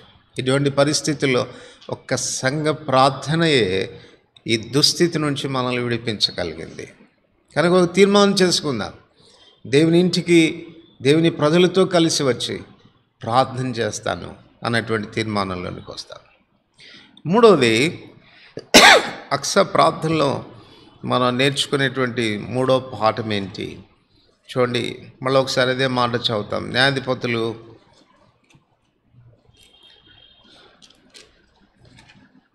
1వ అధ్యాయం 15వ వచనం. న్యాయాధిపతులు 1వ అధ్యాయం 15వ వచనం. అందుకామె దీవెన దయచేయము, నాకు దక్షిణ భూమి ఇచ్చున్నావు, నీటి మడుగులను కూడా నాకు దయచేయమనెను. అప్పుడు కాలేబు ఆమెకు మెరక మడుగులను, పల్లపు మడుగులను ఇచ్చాను. నాకు దీవెన దయచేయము. తన తండ్రి చెంతకు వచ్చి తాను ప్రార్థన చేస్తున్నప్పుడు మీరు చెప్పండి, తాను అడిగింది పొందుతాను అన్న నమ్మకంతో చేస్తుందా, లేకపోతే ఏదో ఒక రాయి వేసి చూద్దాం అన్నట్టుగా ప్రార్థన చేస్తుందా? కొన్నిసార్లు అలాగే కూడా చేస్తాం కదా, ఏదో రాయేద్దాం, తగిలితే తగిలింది లేకపోతే లేదు అన్న దృక్పథంతో. కానీ అక్స అలా కాదు. అక్స ప్రార్థనలో మనకు కనపడే మూడో అంశం ఏంటనంటే కాన్ఫిడెన్స్ ఉంది, ధైర్యం ఉంది, విశ్వాసం ఉంది. నా తండ్రి దగ్గర నేను అడిగాను అంటే నిశ్చయంగా నేను పొందుతాను అన్నటువంటి ధైర్యం ఉంది. ప్రభు సన్నిధిలోనికి ప్రార్థనలో మనం ప్రభు సన్నిధికి వస్తున్నప్పుడు ఈ కాన్ఫిడెన్స్ అనేది మనకు ఉండాలి, ఈ ధైర్యం అనేది మనకు ఉండాలి. అక్సకు ఆ కాన్ఫిడెన్స్ రావడానికి కారణం ఏంటి అని అంటే కొన్ని సంగతులు మనకు మన ధైర్యానికి లేక మన విశ్వాసానికి మూల కారణాలుగా ఉంటాయి. మొట్టమొదటి విషయం ఏంటి అని అంటే అక్స ఎవరిని అడుగుతుంది? వాళ్ళ నాన్నగారిని అడుగుతుంది, వాళ్ళ తండ్రి గారిని అడుగుతుంది. కనుక తన తండ్రి ఎవరో అన్న సంగతి తనకు తెలుసు. ఇప్పుడు కూడా మనం ఎవరిని అడుగుతాము? పరాయి వాళ్ళనో లేకపోతే ఎవరినో కాదు మనం అడుగుతుండేది. మనం ఎవరిని అడుగుతాం? అందుకే కదా శిష్యులు ప్రార్థన చేయ మాకు నేర్పించుము అన్నప్పుడు ఏమని ప్రార్థన చేయాలి? మీరు పరలోకమందున్న మా తండ్రి అని ప్రార్థన చేయమన్నాడు. సో మనం తండ్రి చెంతకు వస్తున్నాము, మా నాన్న దగ్గరికి వెళ్తున్నాను. ఒక పిల్లవాడు తన అవసరతల్లో తన తండ్రి చెంతకు వెళ్తున్నప్పుడు తప్పక మా నాన్న దగ్గర నుంచి దొరుకుతుంది అన్న కాన్ఫిడెన్స్ తనకుంటుంది. అదే వేరే వాళ్ళ దగ్గరికి వెళ్తే, పరాయి వాళ్ళ దగ్గరికి వెళ్తే మనకు ఆ కాన్ఫిడెన్స్ రాదు. నేను వెళ్తున్నాను ఎవరి దగ్గరికి? నా తండ్రి దగ్గరికి వెళ్తున్నాను అన్నటువంటి ధైర్యం అనేది తనకుంది. యాకోబు పత్రిక 1:17 మనందరికీ బాగా తెలుసు. జ్యోతిర్మయుడగు తండ్రి, శ్రేష్ఠ ఈవులను అనుగ్రహించు దేవుడు, ఆయనలో ఏ చంచలత్వమైనా గమనాగమనం వలన కలుగు ఛాయన లేదు. శ్రేష్ఠ ఈవులను అనుగ్రహించే జ్యోతిర్మయుడగు తండ్రి మనకున్నాడు. అందుచేత మనము ధైర్యంతో ఎక్కడికి వెళ్ళవచ్చు? మనం ఆయన సన్నిధానానికి ప్రార్థనలో వెళ్ళవచ్చు. రెండో విషయం ఏంటంటే మా నాన్నగారు అన్నటువంటి అభిప్రాయం మాత్రమే కాకుండా అక్సాకు వాళ్ళ నాన్న యొక్క మనస్తత్వం కూడా తెలుసు. సర్వసాధారణంగా కొంతమంది తండ్రుల మనస్తత్వం పిల్లలకి తెలుసు. అబ్బో మా నాన్న చాలా కఠినోడు, మా నాన్నగారు చాలా పిసినారి, అడిగిన ఆయన దగ్గర నుంచి ఏ ఆకైనా రాలచ్చేమో కానీ ఈ తాకు రాలదు, అట్లాంటోడు ఎందుకు వచ్చింది ఆయన దగ్గర అడిగి అన్నటువంటి అభిప్రాయం అనేది కొన్నిసార్లు కొంతమంది పిల్లలకి వాళ్ళ తండ్రుల మీద ఉంటుంది. కానీ అక్స అడుగుతుంది అని అంటే అర్థమేమి? అట్లాంటి అభిప్రాయం తనకు లేదు. వాళ్ళ నాన్నగారిని గురించినటువంటి సదభిప్రాయం ఉంది. మా నాన్న మంచివాడు, తప్పక నన్ను కనికరిస్తాడు, నేను అడిగానంటే తప్పక మా నాన్నగారి దగ్గర నుంచి నేను పొందుతాను. సో మూలం తెలుసు తనకు, ఆశీర్వాదం ఎక్కడి నుండి వస్తుందో అన్న సంగతి తనకు తెలుసు. మా నాన్నగారి దగ్గర నుంచే నేను పొందాలి, ఆయన దగ్గర నుంచే నాకు ఆశీర్వాదం దొరుకుతుంది, అది మూలం. అందుకే ఎఫెసీ 1:3 మనం చదువుతాం, పరలోక విషయంలో ఆత్మ సంబంధమైన ప్రతి ఆశీర్వాదం క్రీస్తునందు ఉంది, అక్కడి నుంచి వస్తుంది మనకు. సో అక్సాకున్న ధైర్యం దేని బట్టి అంటే ఆశీర్వాదాల యొక్క మూలమేంటో తెలుసు, ఎక్కడి నుంచి వస్తాయో తెలుసు, జ్యోతిర్మయుడు తండ్రి యొద్ద నుండే వస్తాయని తనకు తెలుసు. సో తను ప్రార్థన చేసింది. రెండవది, ఆ ఆశీర్వదించే వ్యక్తి యొక్క వ్యక్తిత్వాన్ని ఎరిగింది.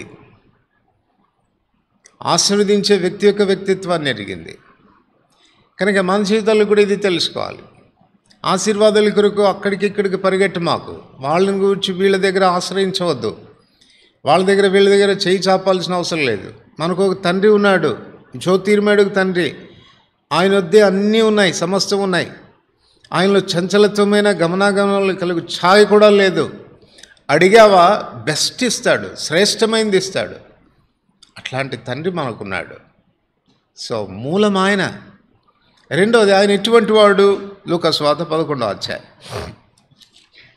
లూకా సువార్త 11వ అధ్యాయం 12-13 వచనాలు. కాబట్టి మీరు చెడ్డవారై ఉండి మీ పిల్లలకు మంచి ఈవులని ఎరిగి ఉండగా మీ పరలోకపు తండ్రి, మీరు చెడ్డవారై ఉండి మీ పిల్లలకు మంచి ఈవులని ఎరిగి ఉండగా మీ పరలోకపు తండ్రి అంటే నేనెవరిని చెడ్డవాడినా మంచివాడినా? మీరు చెడ్డోళ్ళు అయి ఉండే మీ పిల్లలకు మంచి ఈవులని ఇస్తాను అంటే నేను మంచివాడిని కదా, మరి ఇంకా ఎంత నిశ్చయంగా నేను ఇస్తాను. సో మన దేవునిలో ఉన్న వ్యక్తిత్వంలో ఉన్నటువంటి మొదటి విషయం ఏంటంటే, విశేషణం ఏంటంటే మంచివాడు ఆయన. 34వ కీర్తన 8వ వచనంలో అదే మనం చదువుతాం. యెహోవా ఉత్తముడని రుచి చూచి తెలుసుకోండి, taste and see that the Lord is good. ఆయన మంచివాడని. కనుక ఆయన వ్యక్తిత్వంలో ఉన్నటువంటి మంచితనం మనం గుర్తించాలి. రోమా 10వ అధ్యాయం 12వ వచనం. రోమా 10వ అధ్యాయం 12వ వచనం. అందరికి కలిసి చదువుదాం.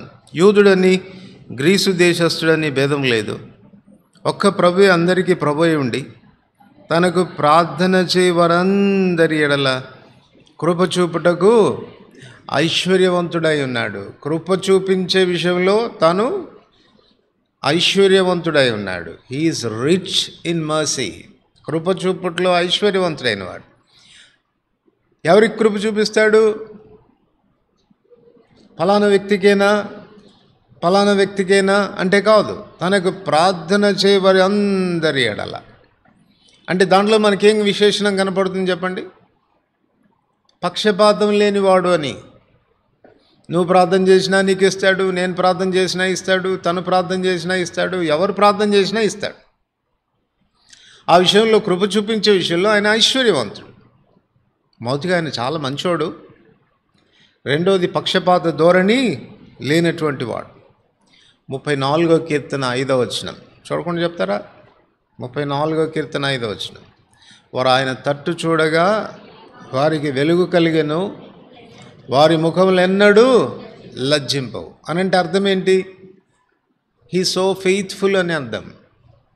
మనం ఆయన తట్టు చూస్తే, ఆయనకు ప్రార్థన చేస్తే ఆయన మనకి ఇవ్వకుండా ఉండడు. అందువలన మనం సిగ్గుపడము. కొన్నిసార్లు మనం ఏదైనా అక్కడుండి ఎవరి దగ్గరికైనా వెళ్తే, సారీ బ్రదర్ నాకు లేదు అనగానే మన ముఖం వాడిపోతుంది. ఎందుకన్నా అడిగానా విన్ని, వీ దగ్గర నుంచి పొందలేకపోయానే అని సిగ్గుపడతాం. కానీ ఒకవేళ దేవుని వైపు చూస్తే, ఆయన వైపు చూస్తే వెలుగు కలుగుతుంది. వారి ముఖాలు ఎన్నడూ లజ్జింపవు. కారణం ఏంటంటే ఆయన చాలా నమ్మకమైనటువంటి వాడు. 147వ కీర్తన 11వ వచనం. 147వ కీర్తన 11వ వచనం. తన యందు భయభక్తులు గల వారి యందు, తన కృప కొరకు కనిపెట్టుకొని వారి యందు యెహోవా ఆనందించువాడు. ప్రార్థన చేస్తే వాళ్ళ ప్రార్థన విని వాళ్ళ ప్రార్థనలకు జవాబిచ్చే విషయంలో ఆనందించేవాడంట ఆయన. నీ అక్కర నువ్వు ఎరిగి, నీ అవసరత నువ్వు ఎరిగి, ఒకవేళ నువ్వు ఆయనకు ప్రార్థన చేయడం మొదలు పెడితే, ఈ పనికిమాలినోడు ఎందుకన్నా చేస్తున్నాడో నాకు ప్రార్థన అనుకోడు. అబ్బా నా కొడుకు అడుగుతున్నాడే, నా కూతురు అడుగుతుందే, ఇచ్చేద్దాము అని సంతోషపడేటువంటి వాడంట. ఇవన్నీ ఆయనలో ఉన్న గుణ లక్షణాలు. ఆయన చాలా మంచివాడు, పక్షపాత ధోరణి లేనటువంటి వాడు, సమానంగా అందరినీ ప్రేమించేటువంటి వాడు, ఫెయిత్ఫుల్, చాలా నమ్మకమైనటువంటి వాడు, తప్పకుండా ఇచ్చేవాడు, అందువల్ల మనల్ని సిగ్గుపడకుండా చేసేవాడు. అంత మాత్రమే కాదు, ఆయన మనకి ఇచ్చేటప్పుడు ఆనందించేటువంటి వాడు కదా. మనం మన పిల్లలకి ఏదైనా వాళ్ళ అక్కర కలిగినవి మనం వాళ్ళ చేతిలో పెడుతున్నప్పుడు వాళ్ళ ముఖాల్లో కలిగే ఆనందం చూసి మనం చాలా దుఃఖపడతాం, అవునా? వాళ్ళ ముఖాల్లో ఆనందం కలగగానే మనం ఆనందపడతాం. మనం పోగొట్టుకుంటున్నాము, మనకున్నది వాళ్ళకి ఇస్తున్నాము, అయినా దుఃఖపడడం లేదు, మనం బాధపడడం లేదు. వాళ్ళ ఆనందమే మన ఆనందంగా భావిస్తాం. కనుక నిన్ను ఆశీర్వదించాలని, నీకు ఇవ్వాలని నీ అవసరత తీర్చాలని ఆశించేటువంటి దేవుడు నీకు ఇవ్వాల్సి వచ్చినప్పుడు సంతోషపడతాడు, ఆయన ఆనందపడతాడు. అది ఆయన వ్యక్తిత్వంలో ఉన్నటువంటి విషయం. కాన్ఫిడెన్స్ ఎందుకు వచ్చింది అక్సాకు అనంటే, తన తండ్రి ఎటువంటి వాడో, తన తండ్రి యొక్క వ్యక్తిత్వం ఎటువంటిదో, నన్ను సిగ్గుపరిచేవాడు కాదు మా నాన్న, లేదు పో అనేటువంటి వాడు కాదు, నన్ను అవమానపరిచేవాడు కాదు, నేను ఒకవేళ ప్రార్థన చేస్తే నా ప్రార్థనకు తప్పకుండా జవాబిచ్చేటువంటి వాడు అన్న కాన్ఫిడెన్స్ అక్సా ప్రార్థనలో కనపడుతూ ఉంది. అలాగైతే కాలేబు కంటే మన ప్రభు ఎంత ఉన్నతుడండి, ఎంత శ్రేష్టమైనటువంటి వాడు, ఎంత గొప్పవాడు, ఎంత ఔన్నత్యమైన సుగుణాలు కలిగినటువంటి వాడు. ప్రార్థనలో ఆయన వైపు అలా చూడగలుగుతున్నామా? అక్సా అడిగినంత ధైర్యంగా నాకు దీవెన దయచేయి అని విశ్వాసంతో ధైర్యంగా అడగగలుగుతున్నామా? ఆలోచించుకోవాల్సినటువంటి విషయం. కనుక అక్సా ప్రార్థనలో మనకు కనపడుతున్న మరొక విషయం ఏంటంటే కాన్ఫిడెన్స్, ధైర్యం అనేది వచ్చింది. కారణం ఏంటంటే తన తండ్రి యొక్క వ్యక్తిత్వాన్ని ఎరిగింది. తనకు ధైర్యం రావడంలో మరొక విషయం ఏంటి అనంటే, నాకు దీవెన దయచేయము అని వెంటనే ఏమంటుంది చెప్పండి? ఇప్పటికే దక్షిణ భూమి ఇచ్చి ఉన్నావు, మరి ఇచ్చాగా ఇంకెందుకు అడుగుతున్నావు, ఎక్కడుంది అనుకుంటున్నావు, ఏం చెట్టుకు కాస్తున్నాయా అంటాం మనమైతే. ఎందుకంటే మనకున్న సోర్సెస్ లిమిటెడ్ కాబట్టి, మన దగ్గర ఉన్న ఆశీర్వాదాలు కొద్దిగా ఉన్నాయి కాబట్టి కదా. బుద్ధి ఉండక్కర్లేదా నీకు, ఇచ్చాను కదా, తృప్తిగా ఉండొచ్చు కదా అని మనం కోపడతాం. కారణం ఏంటంటే అలా కోపడ్డానికి మనకు హేతు ఉంది. ఎందుకంటే ఉన్నది కొంచెం కాబట్టి. నీకు ఒకదానికైనా ఇవ్వాల్సింది, ఆడి పెద్దోడికి ఏమి ఇవ్వాలి, రెండో వాడికి ఏమి ఇవ్వాలి అని మనం అంటాం. కానీ అక్సా తన తండ్రిని పొంది ఉండి కూడా ఇంకా కావాలని అడుగుతుంది అని అంటే, అట్లాంటి ధైర్యం అక్సాకు వచ్చిందంటే కారణం ఏంటంటే తన తండ్రి ఎంత ఐశ్వర్యవంతుడో తనకు తెలుసు కాబట్టి. మా నాన్న దగ్గర ఇంకా చాలా ఉన్నాయి, ఇంకా చాలా ఉన్నాయి.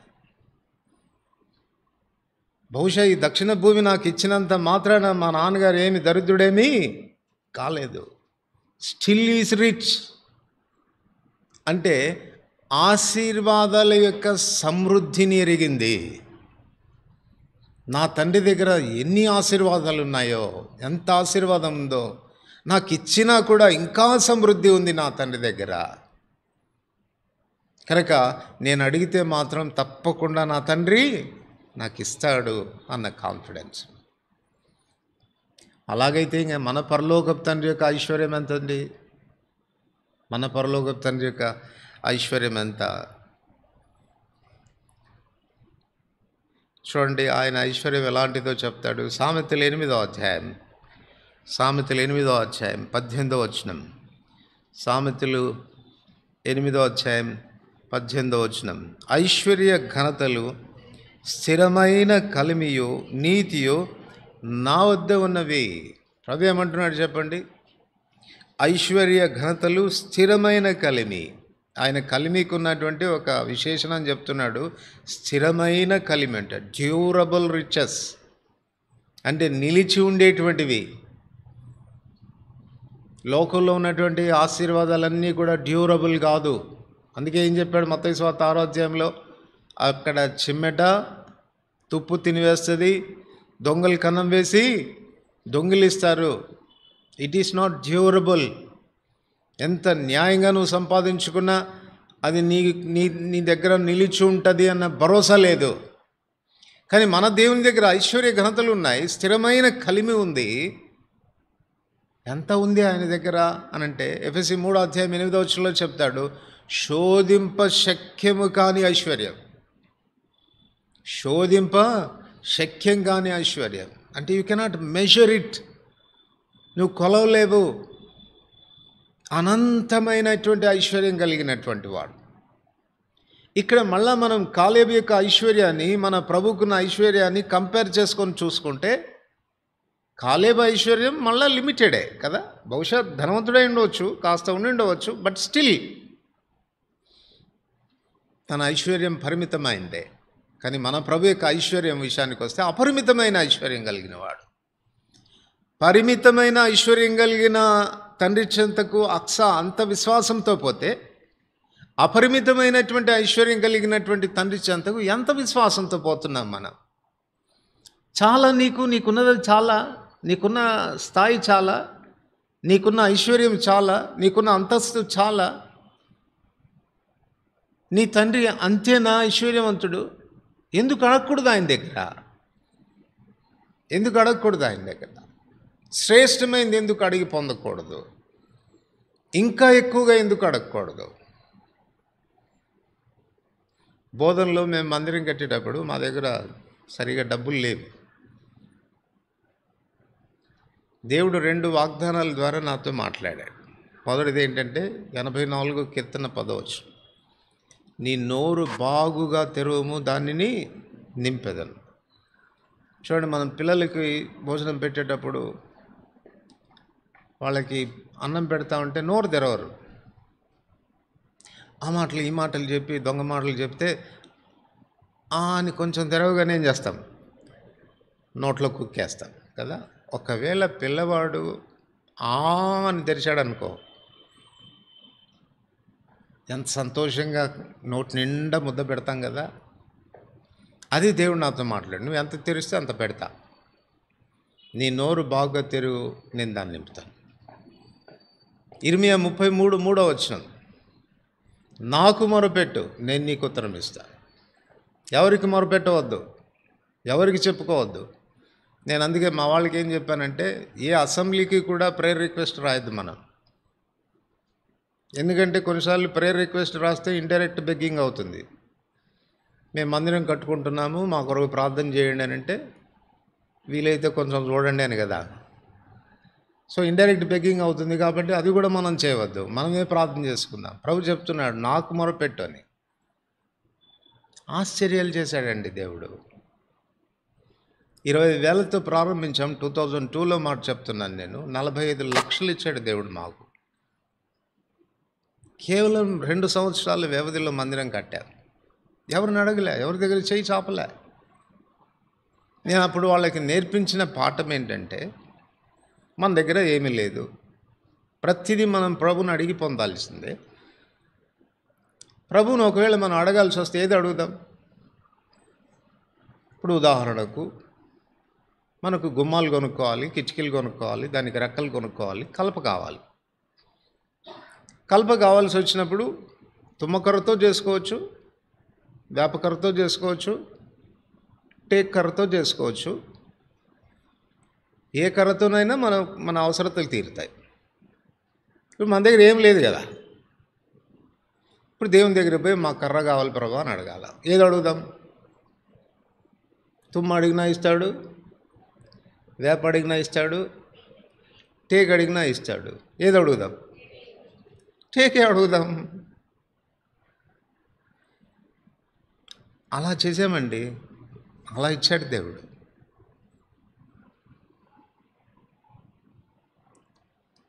అనుభవంతో చెప్తున్నాను నేను. మన ప్రభు ఐశ్వర్యవంతుడు. ఆయన దగ్గర ఐశ్వర్యాల యొక్క సమృద్ధి ఉంది. నువ్వు ఎంత అడుగుతావు, ఏ పరిమాణంలో అడుగుతావు అనేది నీ మీద ఆధారపడింది. ఎక్కడ టేకిస్తాడులే, తుమ్మకర్రతో సరిపెట్టుకుని ప్రభావ మాకు తుమ్మకర్ర చాలు స్వామి అంటే తుమ్మకర్ర ఇస్తాడు, ఏం పర్వాలేదు. ఆయన దగ్గర తుమ్మకర్రలు కూడా ఉన్నాయి మరి ఆయన స్టోర్లో. ఎందుకు ఎక్సర్సైజ్ చేయకూడదు? సమృద్ధి అయినటువంటి ఆశీర్వాదాలు కలిగిన ప్రభు చెంతకు శ్రేష్టమైన వాటి కొరకు ఎందుకు వెళ్ళకూడదు? నువ్వు ఇచ్చావయ్యా దక్షిణ భూమి, కానీ నాకు అది ఆశీర్వాదం అనిపించడం లేదు, ఇంకా నన్ను ఆశీర్వదించు, నాకు నీటి మడుగులు కూడా కావాలి, మరి శ్రేష్టమైనది కావాలి.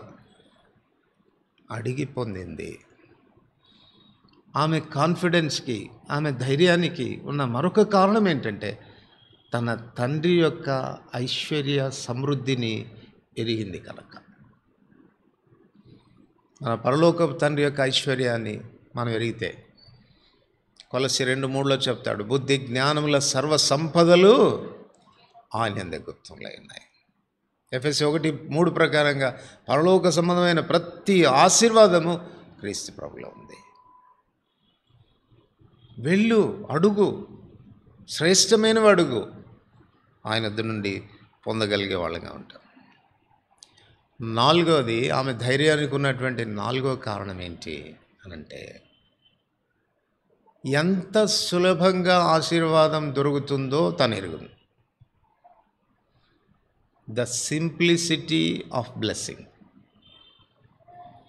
ఇప్పుడు ఒకవేళ ఎవరన్నా మనకు చెప్పారనుకో, నువ్వు ఒకసారి హిమాలయ పర్వతం ఎక్కి దిగు, ₹1,00,00,000 ఇస్తానని. అంటే ఇప్పుడు ₹1,00,00,000 ఆశీర్వాదం దేని మీద ఆధారపడి ఉంది? హిమాలయ పర్వతం ఎక్కి దిగేదాని మీద ఆధారపడింది. It's not a simple thing కదా, చాలా కష్టమైంది. ఆలోచించుకుంటాం, ఎక్కగలనా లేదా? ఎక్కే ప్రక్రియలో ఉన్న ప్రాణం కూడా పోగొట్టుకుంటానేమో. ఎందుకు వచ్చిన తిప్పలు ఇవన్నీ? బతుకుంటే బల్షాకులు తిని బతకచ్చు. ఈ ₹1,00,00,000 వద్దులే బాబు. కారణం ఏంటంటే ఆ ఆశీర్వాదం పొందే విషయంలో ఉన్నటువంటి క్లిష్టత, కష్టం. ఇంత కష్టం అనుభవించాలా దాని కొరకు అన్నప్పుడు ఆలోచించుకుంటాం. ధైర్యం చాలదు మనకు. ఆ పర్వతం ఎక్కేదానికి ధైర్యం చాలదు. ఆశీర్వదించబడే దాని విషయానికి వస్తే దేవుడు ఎంత సింప్లిసిటీ చేశాడంటే, ఎంత సరళమైనది చేశాడంటే, అడుగు చాలు ఇస్తానంటున్నాడు. Ask and get it. ఇక్కడ కూర్చున్న వాళ్ళల్లో అడగడం నాకు చాలా కష్టమండి అనేవాళ్ళు ఎవరైనా ఉంటే చేయొద్దండి. ఇప్పుడు నేనే చెప్పాను అనుకో, మీరు అడిగితే ఒక్కొక్కరికి 5 లక్షలు ఇస్తానని. మీటింగ్ అయిపోవడం ఆలస్యం, క్యూ కొడతారు కదా. ఏం పెద్ద కష్టం, అడిగితే వచ్చింది. మత్తయి సువార్త 7:5 చెప్పలేదా ప్రభు, అడుగుడి మీకు ఇయ్యబడును అన్నాడు కదా. యోహాను సువార్త 14 చెప్తాడు, మీరు అడిగితే నేను ఇస్తానన్నాడు. 16 చెప్తాడు, మీ సంతోషం పరిపూర్ణమగినట్లుగా అడిగి పొందండి. ఇది వరకు మీరు అడగలేదు, అడిగి పొందండి. యాకోబు పత్రిక 4:2 చెప్తాడు, మీరు ఆశిస్తున్నారు కానీ మీకు దొరకడం లేదు. మీరు యుద్ధాలు చేస్తారు, మీరు పోట్లాడతారు, అయినా కూడా మీకు ఏమీ దొరకడం లేదు. కారణం ఏంటంటే మీరు దేవుని అడగనందున మీకేమీ దొరకలేదు. ఆశీర్వాదాలు ఇంత సులభమా?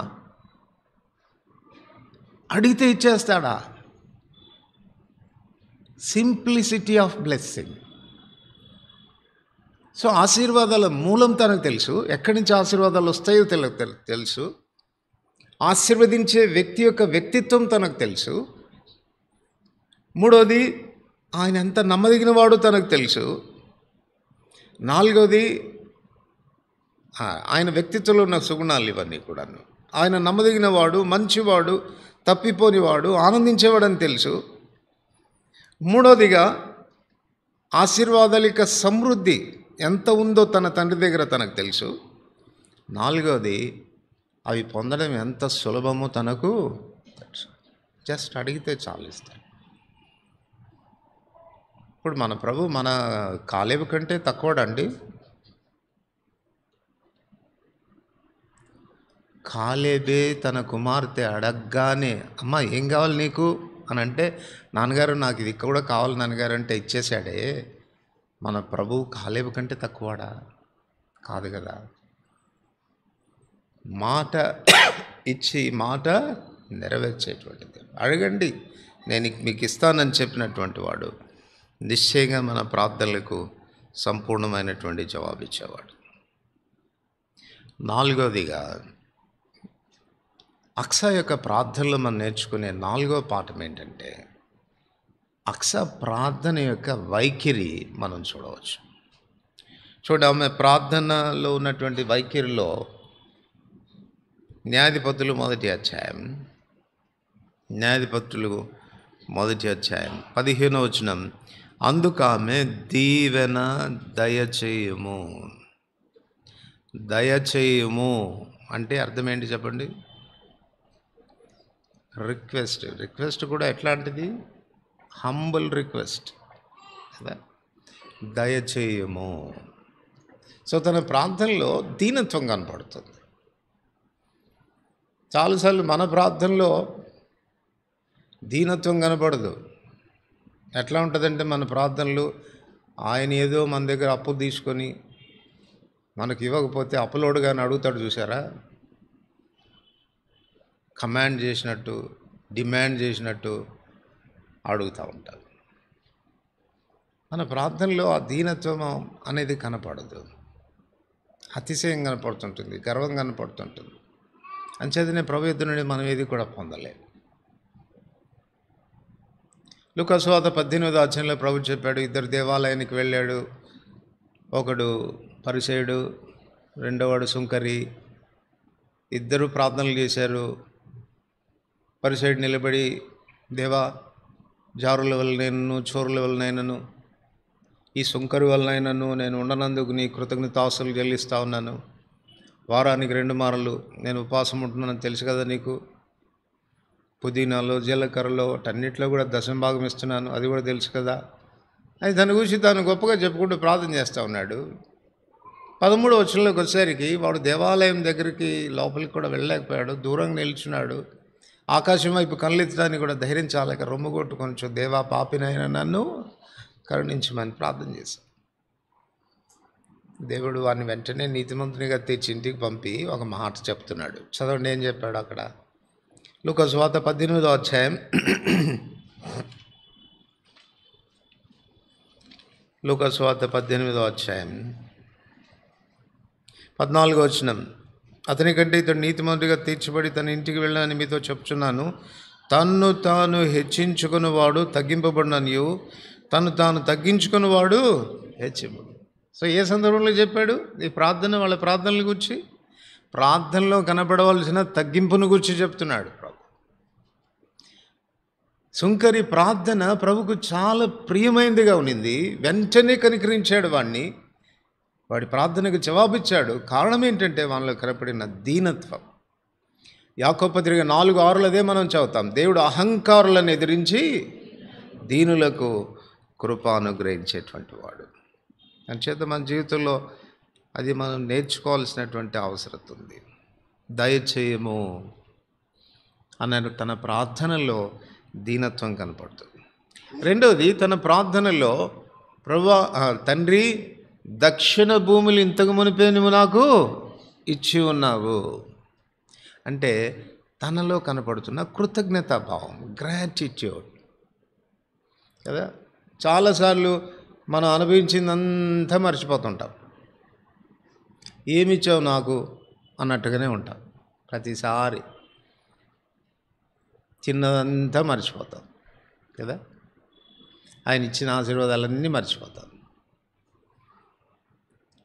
కృతజ్ఞత భావం ఎవరికైతే ఉండదో వాళ్ళ ప్రార్థనలకు జవాబు రాదు. అందుకే దావీదు 103వ కీర్తనలో రాస్తుంటాడు, నా ప్రాణమా యెహోవాను సన్నతించుము, నా ప్రాణమా నా అంతరంగమున్న సమస్తమా ఆయన పరిశుద్ధ నామాన్ని సన్నతించుము, నా ప్రాణమా యెహోవాను సన్నతించుము, ఆయన చేసిన ఉపకారములలో దేనిని మరువద్దు. సో మన ప్రార్థనలో కృతజ్ఞత భావం ఉండాలి. ఇప్పటికే దేవుడు మన ఎడలో చూపిన తన ఉపకారాలు, తన ఆశీర్వాదాలు మనం మర్చిపోకూడదు. వాటిని బట్టి ప్రభుకు థ్యాంక్స్ చెప్తూ ఉండాలి, కృతజ్ఞతాస్తుతులు చెల్లిస్తూ ఉండాలి. ఆదికాండం 32వ అధ్యాయంలో యాకోబు ప్రార్థనలో కూడా మనకి ఇదే కనపడుతుంది. యాకోబు ప్రార్థన చేస్తూ 9వ వచనం నుండి చేస్తాడు, ప్రభువా నువ్వు ఇంతకు మునుపు నా ఎడల చేసిన సమస్త ఉపకారములకు నేను అపాత్రుణ్ణయ్యా. నువ్వు చాలా విషయాలు చేసావు, చాలా ఆశీర్వాదాలు ఇచ్చావు, చాలా ఉపకారాలు చేసావు నా విషయంలో. నేనేదో యోగ్యుడని కాదు, నేను పాత్రుడని కాదు, బట్ స్టిల్ అయినా కూడా నువ్వు నన్ను ఆశీర్వదించావు. సో ఆ కృతజ్ఞత భావం అనేది మన ప్రార్థనలో కనపడాలి. ఎన్ని ఆశీర్వాదాలు ఇప్పటికే నువ్వు అనుభవించావు, మనం అనుభవించావు. ప్రార్థనలో ప్రభు చెంతకు వస్తున్నప్పుడు అటువంటి అభిప్రాయంతో మనం రాగలుగుతున్నామా? అమ్మ నీకేం కావాలి అని తండ్రి అడిగినప్పుడు 14వ వచనంలో వెంటనే తాను చేసినటువంటి ప్రార్థన మనకు మరొక విషయం నేర్పిస్తుంది. ప్రార్థనలో మనం నేర్చుకోవాల్సిన మరొక పాఠం ఏంటది చూడండి. న్యాయాధిపతులు 1వ అధ్యాయం 14-15 వచనాలు. న్యాయాధిపతులు 1:14-15. ఆమె తన పెనిమిటింట ప్రవేశించినప్పుడు తన తండ్రిని ఒక పొలం అడుగుటకు అతన్ని ప్రేరేపించను. ఆమె గాడిదని దిగగా కాలేబు నీకేమీ కావాలని అడిగను. అందుకు ఆమె దీవెన దయచేయము, నాకు దక్షిణ భూమి ఇచ్చున్నావు, నీటి మడుగులను కూడా నాకు దయచేయమనను. అప్పుడు కాలేబు ఆమెకు మెరక మడుగులను పల్లపు మడుగులను ఇచ్చాడు. పిల్లలు ఎవరు అల్లరి చేస్తున్నారు, కొంచెం బయటికి తీసుకెళ్ళండి.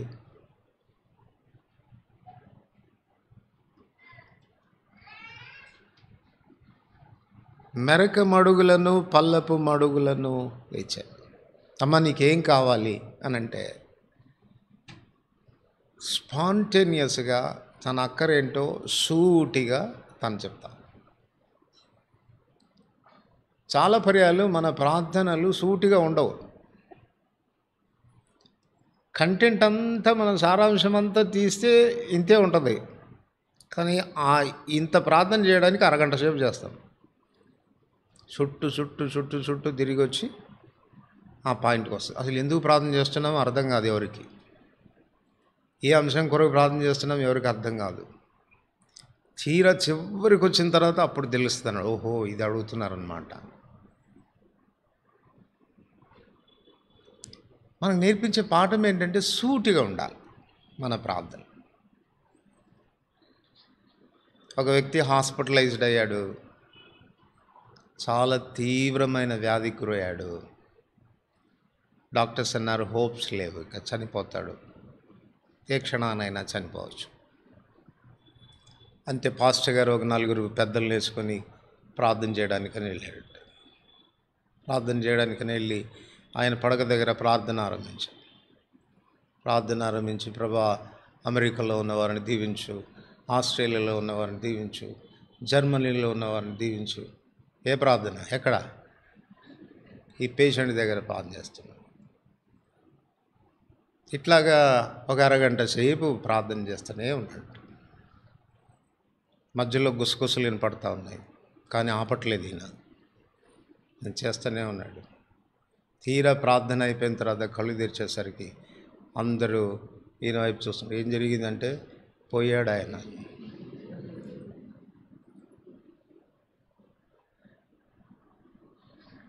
అప్పుడు పాస్టర్ గారు అడిగారంట ఎప్పుడు పోయాడంటే వాళ్ళు చెప్పారంట మీరు జర్మనీలో ఉన్నప్పుడు పోయాడండి.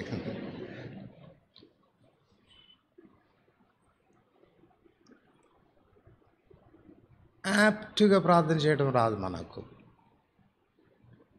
మనం ఏమనుకుంటామంటే 10 నిమిషాలన్నా ప్రార్థన చేయకపోతే విశ్వాసులు ఏమనుకుంటారు నన్ను.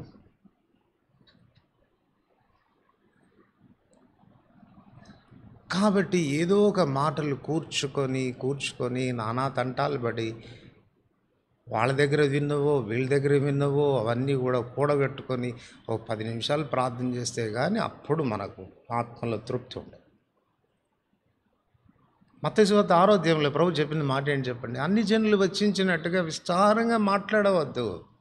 వాళ్ళు ఏమనుకుంటారంటే విస్తారంగా మాట్లాడితే మా ప్రార్థనలు దేవునికి వినపడతాయి అనుకుంటారు. మీరు ఆ రీతిగా ఉండవద్దు. మీరు ప్రార్థన చేస్తున్నప్పుడు మీ మాటలు కొద్దిగా ఉండాలి, సూటిగా ఉండాలి, టార్గెట్ని కొట్టేటట్టు ఉండాలి.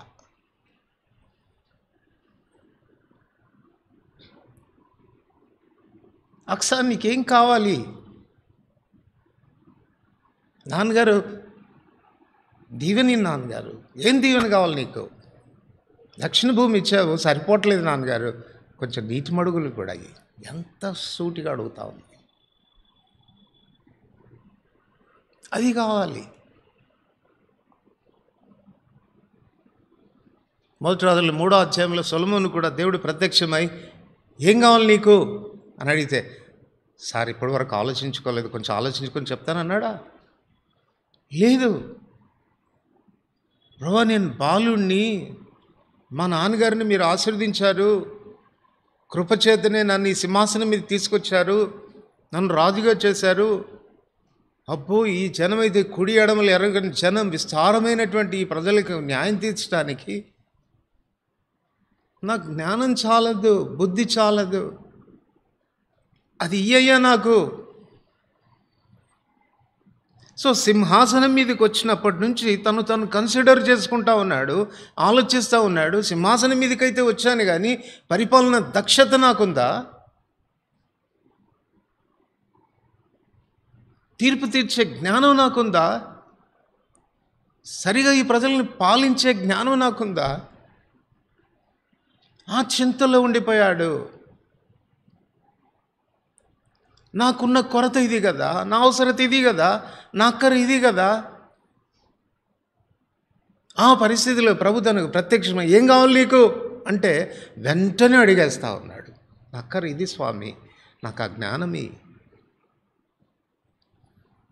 సొలొమోను చేసిన ప్రార్థన యెహోవాకు ప్రీతికరమైంది. నువ్వు ఏదో శత్రువుల ప్రాణం అడుగుతావు అనుకున్నాను, లేకపోతే వెండి బంగారాలు ఐశ్వర్యం కావాలని అడుగుతావేమో అనుకున్నాను, కానీ జ్ఞానం అడిగావా నువ్వు? ఇచ్చేస్తున్నాను నీకు ముందు కానీ నీ తర్వాత కానీ నీ అంతటి జ్ఞానవంతుడు ఒకడు ఉండడు. అంతేకాదు, ఇవి నువ్వు అడగలేదు కదా, ఇవి కూడా ఇస్తాను నీకు. దీర్ఘాయువు అడగలేదు, దీర్ఘాయువు ఇస్తాను. ఐశ్వర్యం అడగలేదు, ఐశ్వర్యం ఇస్తాను. మన ప్రార్థనలు ప్రభువుకు ప్రీతికరంగా ఎప్పుడు ఉంటాయంటే సూటిగా అడిగితే, నేరుగా అడిగితే. దీర్ఘ ప్రార్థనలకు నేను వ్యతిరేకన అనుకోకండి. దీర్ఘ ప్రార్థనలు కూడా చేయాలి, కానీ అంశం ఉండాలి, పొటెన్షియాలిటీ ఉండాలి. కాలయాపన కొరకు చేసే ప్రార్థనలుగా ఉండకూడదు. ప్రతి మాట వెయ్యి ఉండాలి, బరువు ఉండాలి. ఒక అధికారి దగ్గరికి మనం వెళ్తున్నప్పుడు, మన అవసరతలు ఏదన్నా చెప్పుకోవడానికి వెళ్తున్నప్పుడు ఏది పడితే అది మాట్లాడితే అధికారులు ఊరుకోరు. డోంట్ వేస్ట్ మై టైం, నేరుగా చెప్పు, సూటిగా చెప్పు, ఏం కావాలి నీకు అని అడుగుతారు. అందుకే అధికారుల దగ్గరికి వెళ్తున్నప్పుడు మాటలు సిద్ధపరచుకొని వెళ్తాం. ఒక్క నిమిషంలో 2 నిమిషాల్లో నా అక్కరంతా చెప్పేసుకోవాలి, అధికారికి అర్థమైపోవాలి నా సమస్య ఏంటో. మాటలు సిద్ధపరచుకుని వెళ్తాం. ప్రభు దగ్గరికి వస్తున్నప్పుడు, ప్రార్థనలోనికి వస్తున్నప్పుడు మాటలు సిద్ధపరచుకుని వస్తున్నావా? ఆ రీతిగా సూటిగా అడగగలుగుతున్నావా? అక్సా యొక్క ప్రార్థన ఎంత స్ట్రైట్ ఫార్వర్డ్గా ఉంది, ఎంత డైరెక్ట్గా ఉంది తన ప్రార్థన. సో అటువంటి ప్రార్థన మనకెంతో అవసరమైనటువంటిది.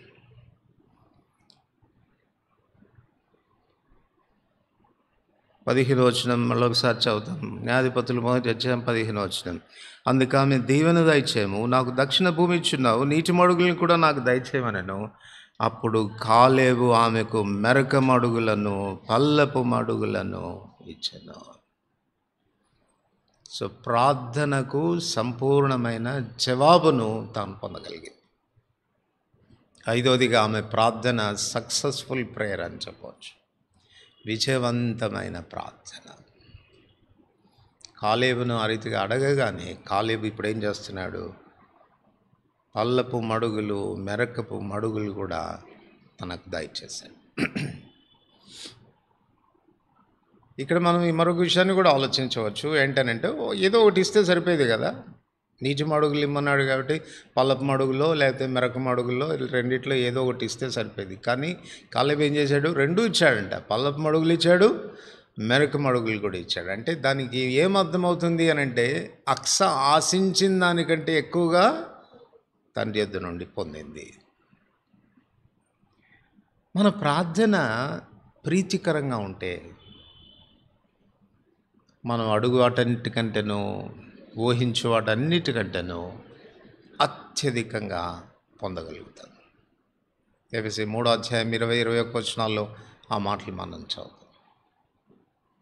నా ప్రార్థనకు జవాబు రాలేదే అన్నటువంటి చింత కాదు మనకు ఉండాల్సింది. ప్రార్థనలో ప్రభు చింతకు వచ్చినప్పుడు నీ ప్రార్థన ఒకవేళ సరైనటువంటి ప్రార్థన అయితే, నీ అక్కర నిశ్చయంగా ఆలోచించి ఎరిగి చేసినటువంటి ప్రార్థన అయితే, నీ ప్రార్థన ఒకవేళ కాన్ఫిడెన్స్, విశ్వాసంతో కూడినటువంటి ప్రార్థన అయితే, నిశ్చయంగా ఒకవేళ నీవు నీ ప్రార్థనలో అనుసరించాల్సినటువంటి వైఖరిని, ఆ దీనత్వాన్ని,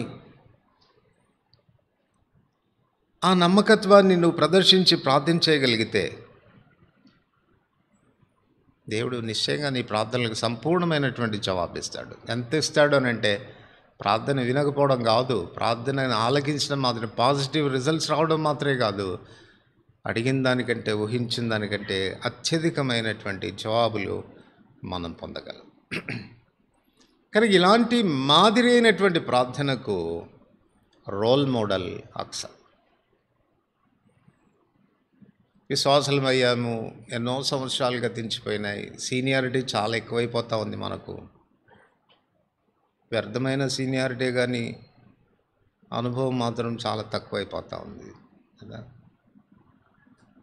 కాలమును బట్టి చూస్తే బోధకులుగా ఉండాల్సినటువంటి మనం మూల పాఠాలు మళ్ళీ ఒకటి బోధించాల్సిన పరిస్థితి.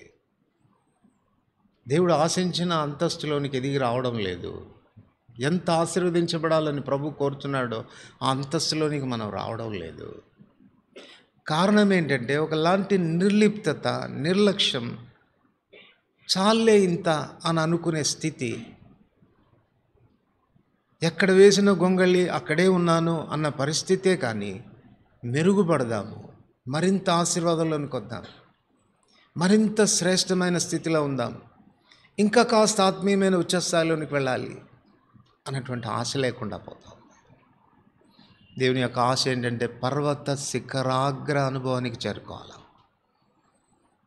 ఆ ఎత్తైన ప్రదేశంలో మనల్ని నిలబెట్టాలి, ఆశీర్వాదాలు ఇక సమృద్ధిలోనికి మనల్ని తీసుకుని వెళ్ళాలి, మన గిన్నె నిండి పొర్లి పారాల, అటువంటి స్థితిలోనికి ప్రభు మనల్ని తీసుకురావాలని కోరుతాడు. అక్సలాగా ప్రార్థన చేద్దాం, అడుగుదాం, విశ్వాసంతో అడుగుదాం. తన తండ్రి దగ్గర నుంచి ఎంత ధైర్యంగా అడిగి పొందిందో అంతగా మనం ప్రభు దగ్గర నుంచి అడుగుదాం. ప్రభా నన్ను ఆశీర్వదించు అని అడిగితే పక్షపాతి కాడు ఆయన. అక్సాను ఆశీర్వదించిన దేవుడు నిన్నెందుకు ఆశీర్వదించాడు, నన్నెందుకు ఆశీర్వదించాడు? నిశ్చయంగా దీవిస్తాడు.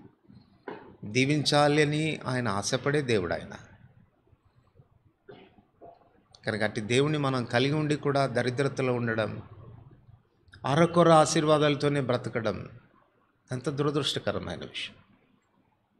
అక్సావలి అడుగుదాం, ప్రభా ఇచ్చావు నువ్వు దక్షిణ భూమిని, నాకు ఇది కూడా కావాలయ్యా, నాకు ఇది కూడా కావాలి. అడిగి పొందు, ఆశీర్వదించబడు. ప్రార్థన చేసుకుంటాం.